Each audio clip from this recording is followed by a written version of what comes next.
New Zealand, an island nation isolated from the rest of the world by thousands of kilometres of open ocean. Landscapes forged by titanic forces.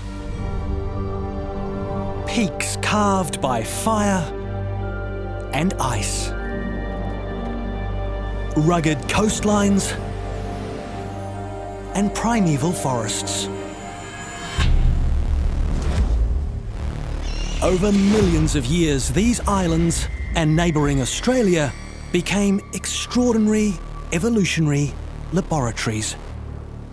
Bizarre species found nowhere else on Earth emerged and thrived.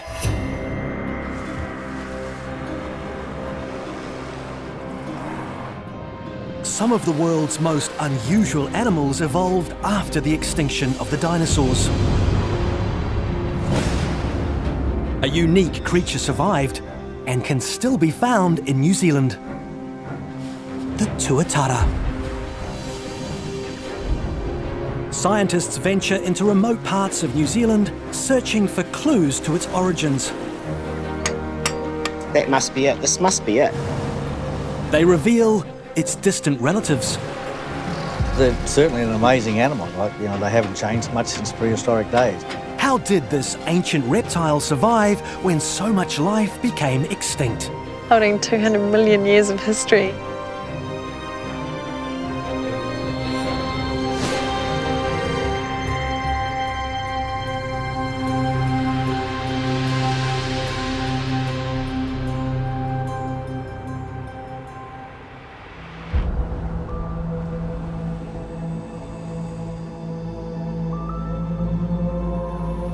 Just 80 kilometres north of Auckland lies Little Barrier Island. It's a refuge for threatened species.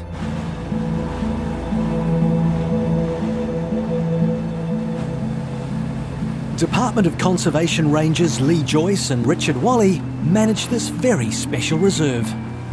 Today their colleague Nicola Torquay has joined them in search of a rare animal found only in New Zealand. As the Department's Threatened Species Ambassador, my role is all about raising profile and awareness, but also getting to understand all of our threatened species in New Zealand and the best way to protect them.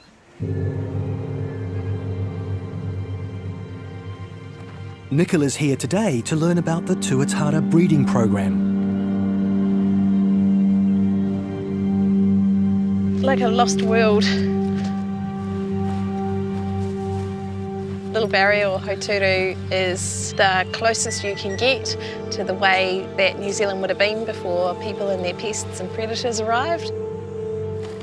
It's just kind of life everywhere you look.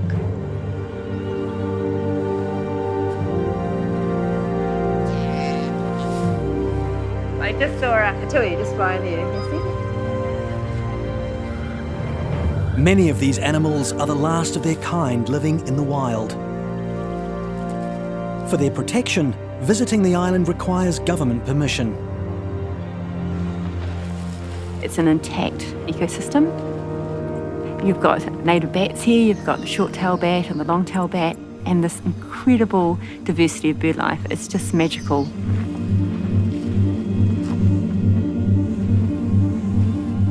The team has come to the island to investigate a living fossil, a survivor from the age of the dinosaurs.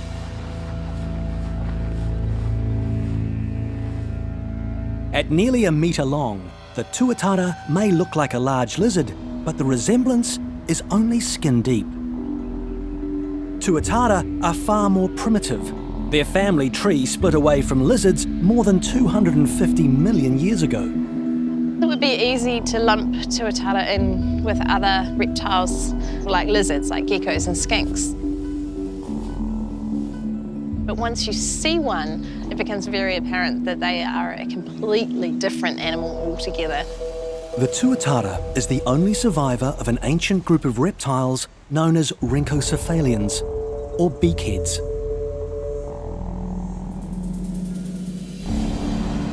They're a sister group to the dinosaurs, but even more ancient and primitive. Yet the tuatara survived when most of its relatives couldn't. Their origins predate the dinosaurs by 20 million years. It's a history written into their strange anatomy. Tuatara have no openings for their ears and only limited hearing. But their large skulls do contain a remarkable third eye, complete with retina and nerve endings. Visible at birth, scales cover the eye within just a few months. Scientists are still uncertain of its purpose. But the third eye is just one of the Tuatara's many surprises.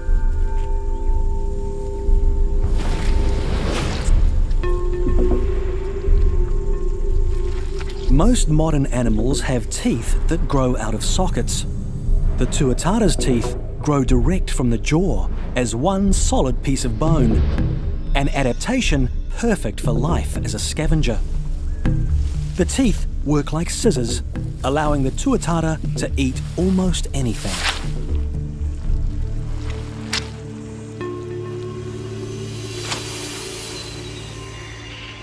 When food is scarce, Tuatara are capable of slowing their metabolism down, allowing them to survive for up to 12 months without eating. Their slow lifestyle helps them to live to more than 100 years old.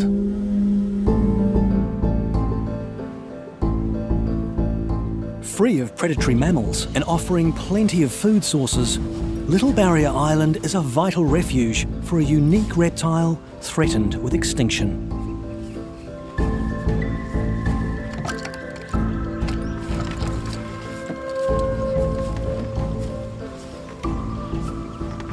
Guys, this is the juvenile part of the Tuatarium. You go nice and quiet. Okay, if you lift. Here we go. Oh, here's a beautiful colour. Well, see what he little dude. They do this amazing little crocodile roll where they're really, you see the strength in them. Sometimes when you pat them on their tummy, it calms them right down. Just relaxes them a little bit. They're all muscle, really, aren't they? Yeah, they are. The team will monitor the growth of this young female. By the time she's fully grown, she will have more than tripled in size. And then you see where the structure in the tail is a little bit different. There's where it lost the tip of his tail and regrown. The ability to shed their tail when attacked is an escape mechanism they share with lizards. The whole idea is the tail keeps wriggling, and then whatever's going to eat the Tuatara in this case will come in and go for the wriggling tail rather than the actual individual. It gives them a chance to get away. Tuatara were once plentiful throughout New Zealand, but their survival is now threatened. The arrival of humans and introduced predators nearly wiped them out. Their eggs were easy targets for introduced rodents. The fossil records show that the moment rats arrived, Tuatara disappeared.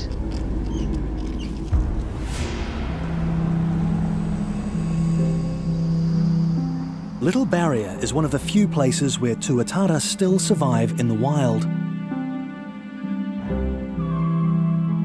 A breeding program was started in the 1990s when the island's Tuatara population had fallen to just 8 adults.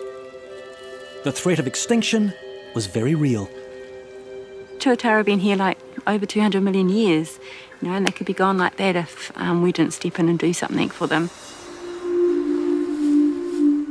Even today, their existence is fragile, but these animals survived when their larger, stronger competitors died out. How did Tuatara survive the catastrophic events that caused the dinosaurs to disappear?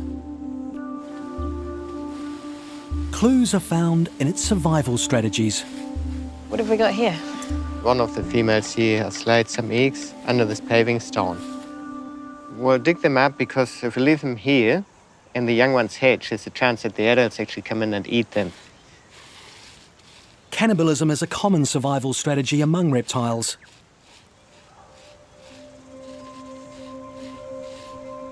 Great care is taken when removing the eggs from the burrow. Richard will transport them from here to an incubator. They're quite fragile, these eggs. It take a little bump, but of course, if I put any punches in them, there's a chance of damaging the egg. So, yeah, want to be as careful as we can. These precious eggs developed in their mother's body for 8 months, a gestation period almost 3 times as long as most reptiles. The cool New Zealand climate forces the young to shelter in their egg for as long as 16 months. It's the longest incubation period observed in a reptile. So I just write a little number on them for record, and also this way I know which way is up. It shouldn't be turned or moved too much. Though tuatara can lay up to 19 eggs at a time, it'll be at least 2 years before this female will be ready to lay again. It really is like you're digging up treasure, isn't it?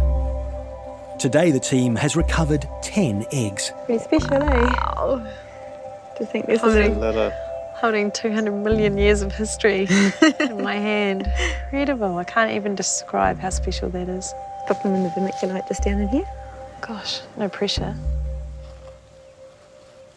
Thanks to Little Barrier's breeding program, the original 8 tuatara have multiplied. Over only a few years, the population has increased to nearly 300. So that head start just gives them that little bit of extra push, I guess, you know, like a bit of safety net. Tuatara, that means spiny back in Māori. So there's the bit for me that just links them straight to the dinosaurs, Yeah. really, isn't it? Like Is he's it like a little spine? mini stegosaurus or something. Yeah. Its spine is made of keratin, the same material as fingernails. And while it might look like a miniature dinosaur, the tuatara has developed survival strategies far more effective than its prehistoric cousins. From its third eye, unique teeth, long life and slow lifestyle, which adaptation allowed the tuatara to survive when the rest of its order was wiped out? Researching this ancient reptile's competition could reveal some fresh insights. The first would be discovered in an unassuming stream bed deep in a New Zealand forest.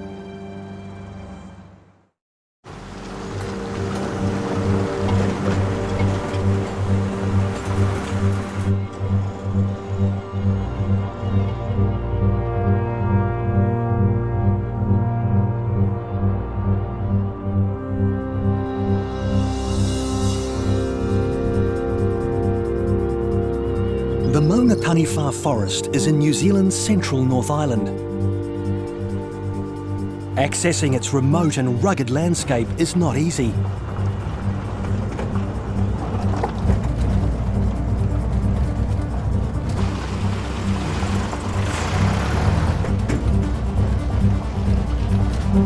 Geologist Julian Thompson and fossil enthusiast Pete Shaw are on a mission to unearth clues to New Zealand's ancient past.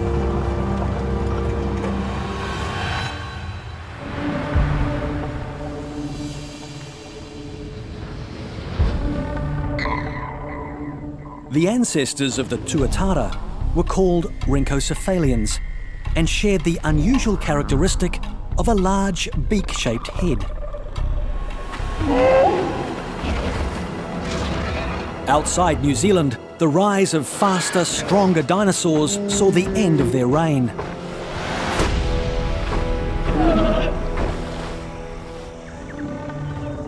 So how did the tuatara outlive the dinosaurs?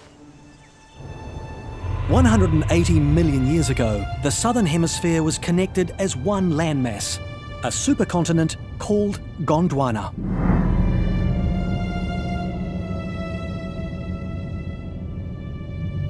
Over millions of years, Gondwana broke apart into the continents we know today.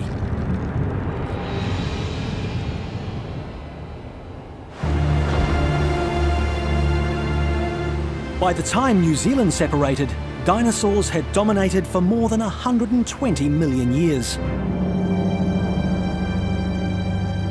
Yet for years, no fossil record of dinosaurs had been found in New Zealand. Many Many scientists thought when New Zealand split from Gondwana, dinosaurs simply missed the boat. If New Zealand separated from Gondwana before the arrival of dinosaurs, it would easily have given the tuatara an evolutionary advantage. Though less than a metre long, the tuatara would have been uncontested as a dominant reptile.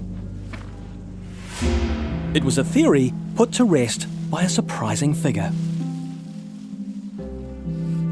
Up to the mid-1970s, no dinosaur bones had been found in New Zealand. This all changed when a local amateur geologist, an enthusiast, who was called Joan Whiffen, found a map, a geological map of this area, and she saw reptile bones had been written by a geologist. So with great excitement, she started to explore the area with a group of friends.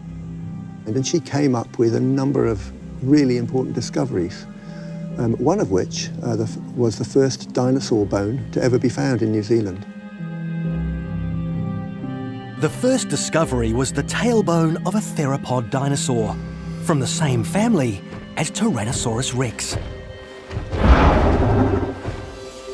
Joan Whiffen made a number of extraordinary discoveries, including the vertebra from the tail of a titanosaur, the largest creature that has ever lived on Earth. This proved that large dinosaurs once lived alongside the tuatara. But unlike the dinosaurs, the ancestors of the tuatara survived. New Zealand's landscape has been formed by earthquakes and volcanoes. Over millennia, any traces of its prehistoric inhabitants had been covered over or destroyed. But Joan Whiffen's discovery changed scientific thinking. But hadn't it been for her, we wouldn't be thinking about New Zealand's geology the way we are now.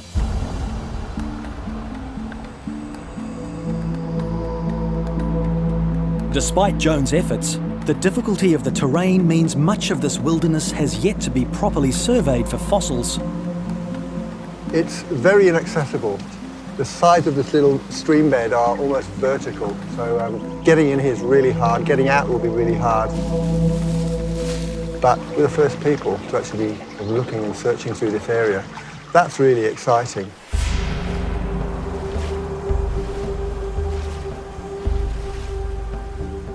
As sea levels changed and seismic forces acted on the land, New Zealand's coast has continually altered.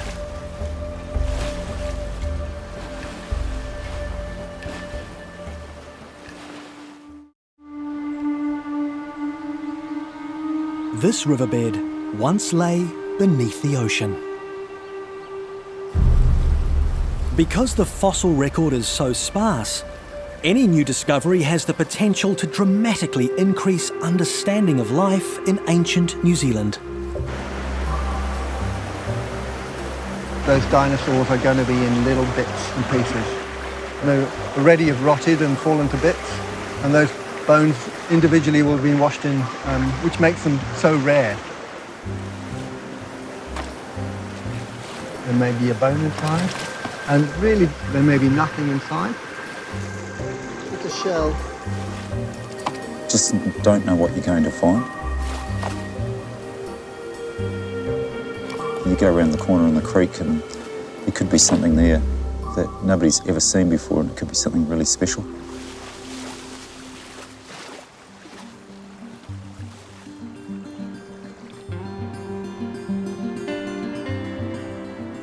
There's a fish bone and shark's teeth, and I can't see any bone.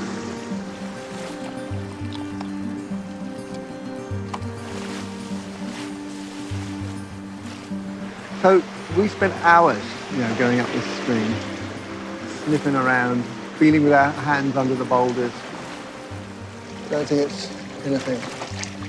Actually, what's that over there? Occasionally we're quite lucky. What's that there? There. Yeah, that's a bit of a backbone. I mean, this could be the central part of a vertebra.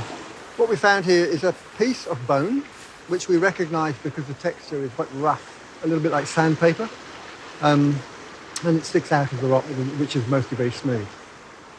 It's possible it could be a dinosaur that was broken up, decaying, and one bone washed into the sea. The remoteness of the area demands fossils be small enough to carry out.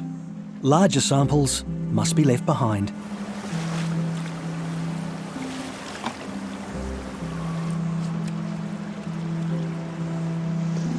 Hey!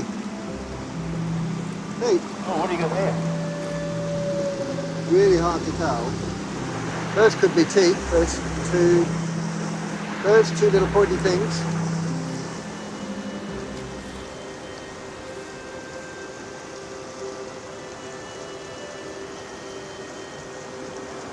Yeah, they look like teeth to me, little wee teeth. So that's a jaw then. A little bit of the jawbone. Quite a small one. Could be a reptile most likely, but a small one. That's what to take home, Yeah, absolutely. you reckon? Yeah. The fossils will take months to analyse. Any new discovery could dramatically increase our understanding of life in ancient New Zealand.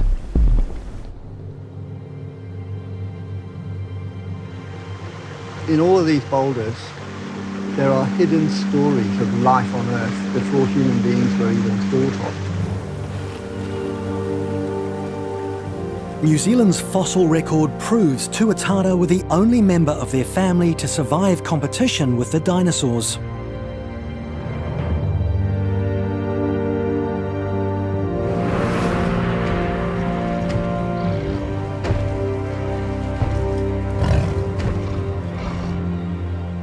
Was their smaller size the key to their success?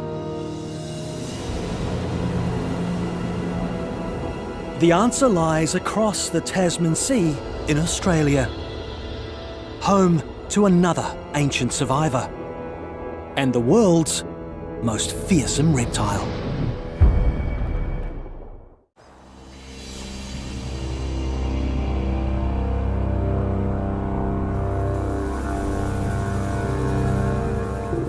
In North Australia, rivers and estuaries are home to the saltwater crocodile.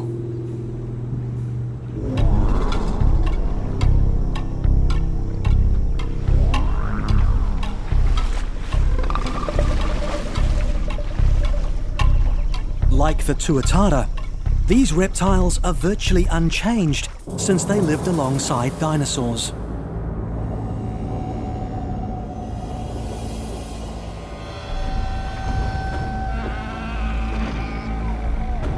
Dinosaurs were the most successful life form on Earth, roaming the planet for 135 million years.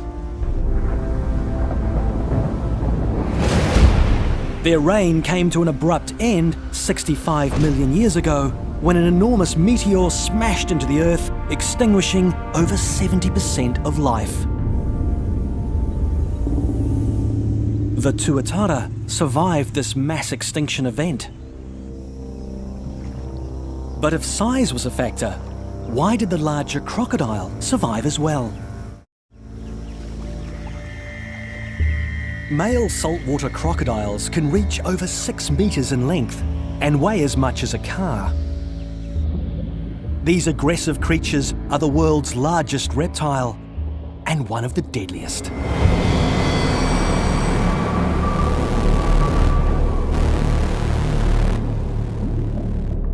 Since 1971, we've had 24 fatalities, which is not a great deal, but one is still too many.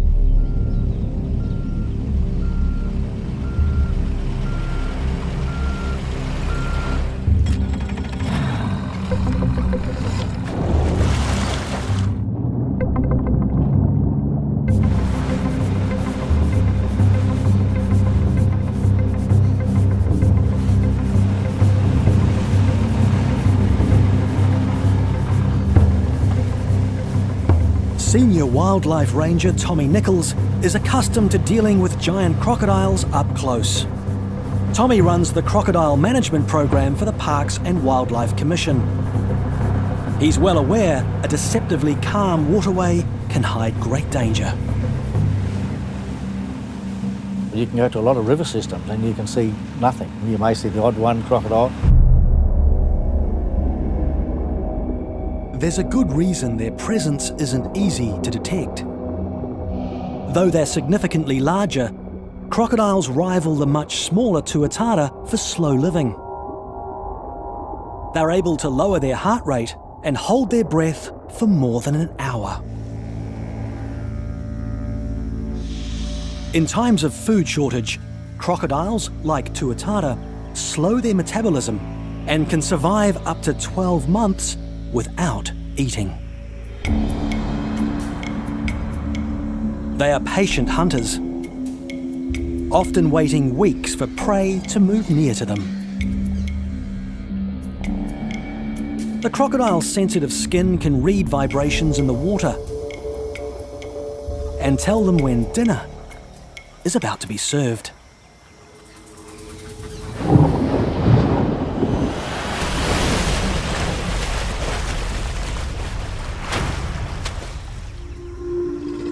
So they do just about eat anything. There's nothing safe from them. For both tuatara and crocs, not being fussy about the menu can be a big advantage when food is in short supply. Youngsters start with insects and small fish, but a mature saltwater crocodile has one of nature's most powerful bites.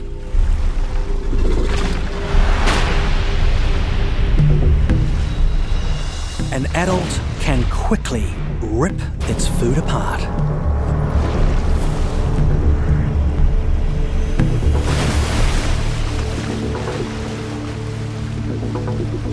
They're certainly an amazing animal. They haven't changed much since prehistoric days. They're extremely adaptable to the area they live in. They're also an extremely dangerous animal.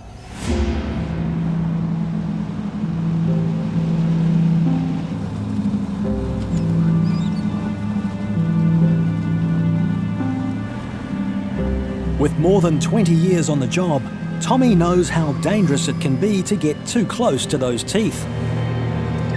Yes, I have lost 2 fingers. Happened with a croc getting one out of the trap. He'd done something a little bit different than what they normally do. He grabbed me on the whole hand here. Now, if he would have just grabbed it, would have been all right, but the trouble is that he gripped on and he spun. That's what done all the damage, and he ripped the whole thing off.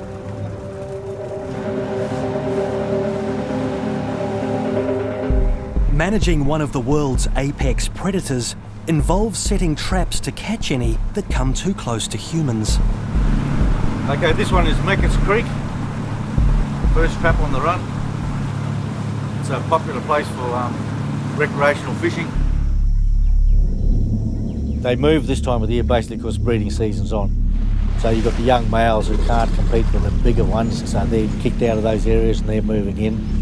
And also you've got females who are nesting at this stage, getting ready for nesting and breeding. Only experienced rangers are allowed to handle the traps. It's 3 point and the door's down, which is good. There's a possibility of a croc in here. The door has been sprung. The trap could contain a 6-metre long croc, weighing almost 1,000 kilograms. Give it a check. The water's dirty, just see if there is anything in there.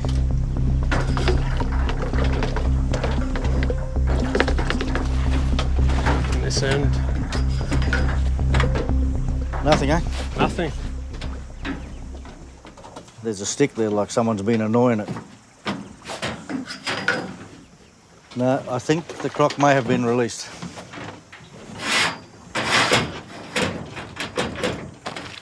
All the rangers can do is rebait the trap and move on to the next. It's ironic that while people released the crocodile from the trap, humans are the crocodile's most serious threat. The popularity of goods made from crocodile skin led to an alarming decline in numbers last century. Prior to 1971, crocodiles were hunted extensively, and matter of fact, they became an endangered species, now down to 5,000 animals. Hunting was banned, and crocodiles, like the tuatara, became a protected species. And they've now up to 100,000, so they've certainly come back. This dramatic population recovery has created its own problems. Full-grown crocodiles are apex predators. no one told them people are off the menu. Now we've got a problem where we've got too many crocodiles and we're trying to stop interaction between the public and crocodiles. So they're a very adaptable animal and they're an opportunistic killer. While tuatara only live on land, it's this ability to move between land and water that makes Australia's crocodiles so dangerous. They can cope with high levels of salt and also thrive in freshwater. And they can move surprisingly fast on land.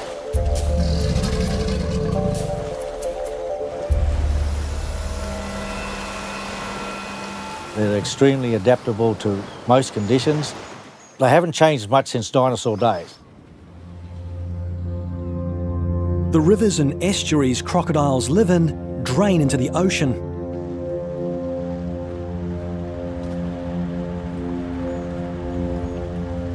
The team has been alerted to a crocodile in a trap near a popular beach.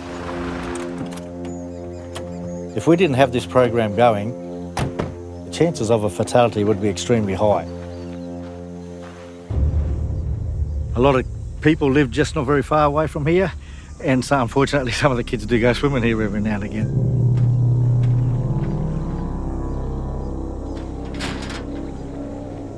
It'd be a good 2 metres. Okay, no worries.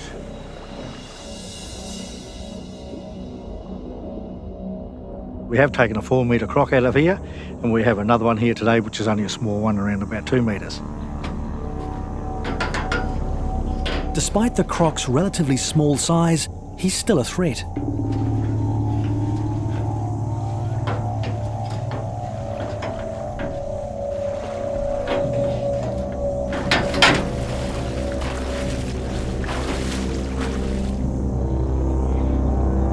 Just wait until he stops moving for that zip tie. A cable tie is secured around the snout, but the battle is far from over. You happy with that? Yeah, that looks good.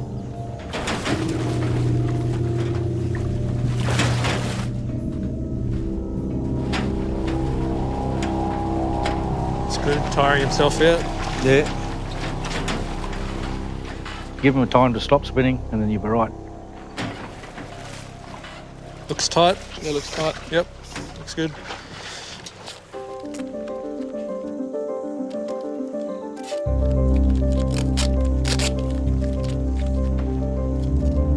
Although he's been partially incapacitated, the team needs to get this aggressive croc on land quickly to ensure everyone's safety.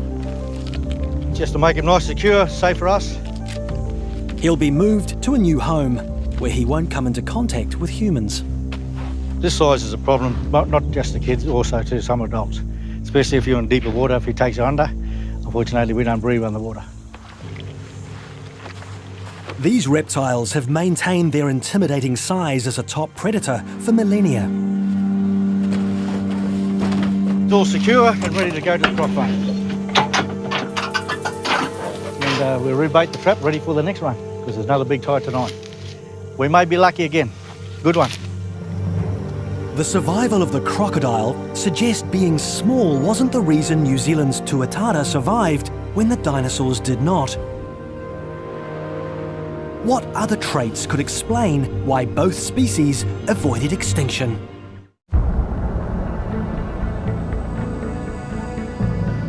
The theory that dinosaurs never lived in New Zealand was proven incorrect by the remarkable discoveries of paleontologist Joan Whiffen. But how did the tuatara survive the event which wiped out the dinosaurs?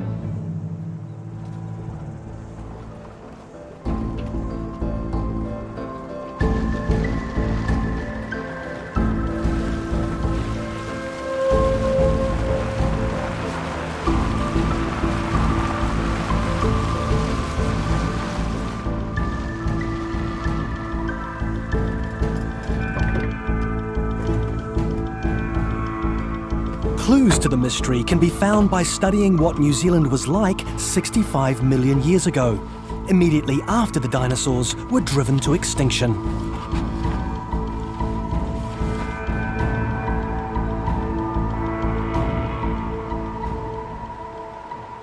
Te Uri Stream is a small winding waterway near Hastings on New Zealand's North Island. It's also one of the most remarkable geological sites in the world.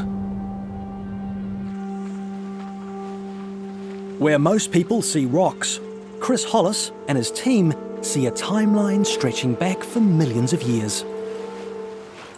As we continue walking up the stream, we're going to get into older and older rocks. We're looking for a dark sandstone. We're hoping to get to the extinction layer, the layer that marks the extinction of the dinosaurs. Their target is a coloured band only a few centimetres wide. It's known as the KT boundary. The layers of rock on either side mark the Earth's geology before and after the meteor event that caused the extinction of the dinosaurs.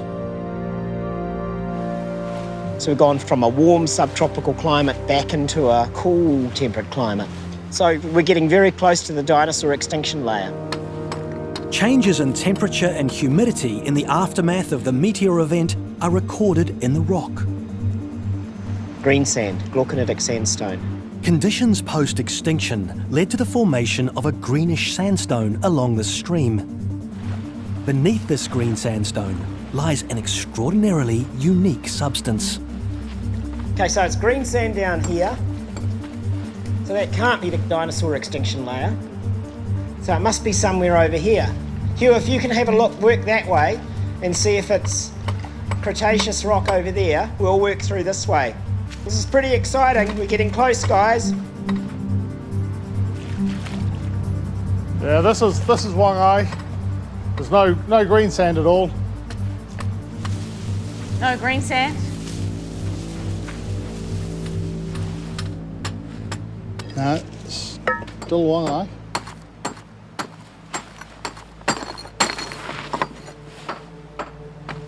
This is green sand. Well. Oh, that must be it. No. That must be it. This must be it. If this is green sand, what about that here? Yeah, that's the same as this here. We've got it. Must be in here. We found the dinosaur extinction layer. As the team clean the narrow strip, a dark band is revealed in the rock. So that is the boundary right there. A rich seam of a mineral called iridium.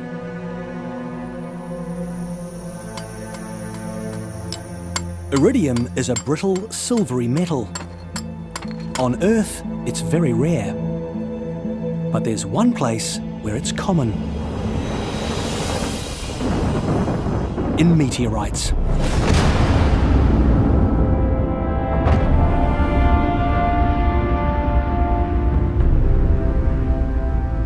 As the dust from the meteor's impact settled, it left a permanent record, which was captured in stone. Research conducted in Te Uri Stream and similar sites around the world has revealed a clearer picture of this time period. Though they were located thousands of kilometres from the site of the meteor's impact, New Zealand and Australia were both affected. Each has a unique reptile survivor, the tuatara and the saltwater crocodile.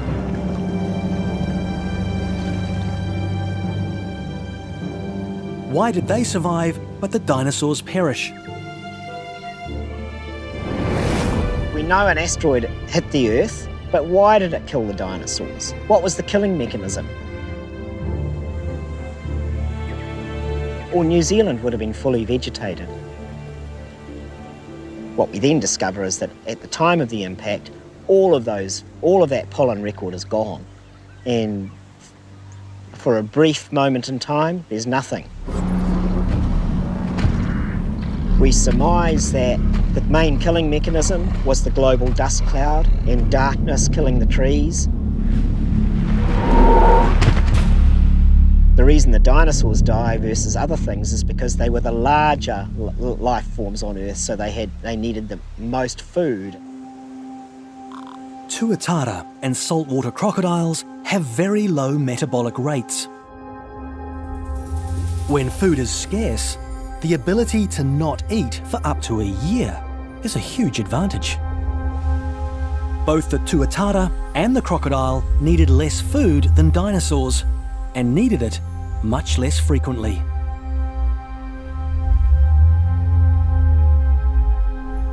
Their slow pace of life left them better suited to survive months of cold and darkness.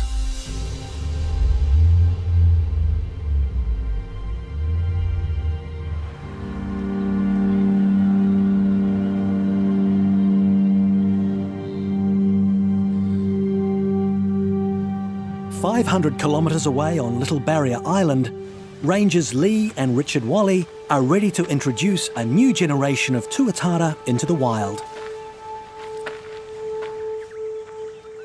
Together with threatened species ambassador Nicola Torquay, they search for a suitable release site.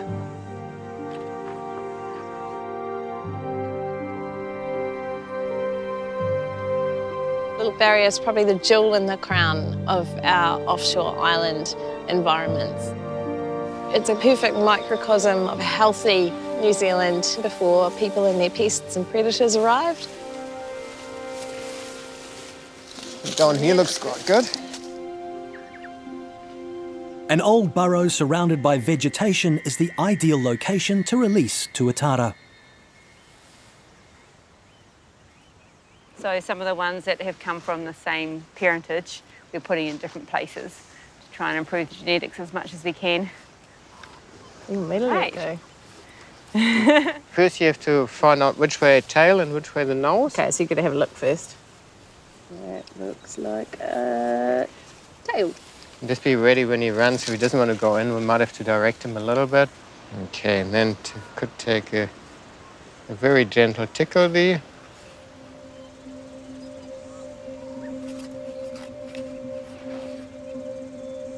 This tuatara will spend much of its life near its burrow.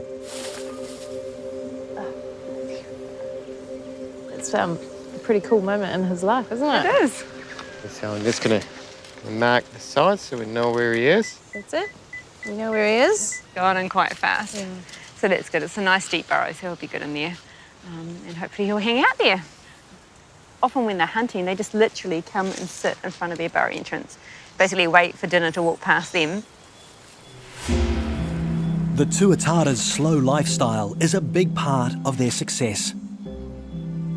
The ability to slow its metabolism down has enabled it to survive times when food is scarce.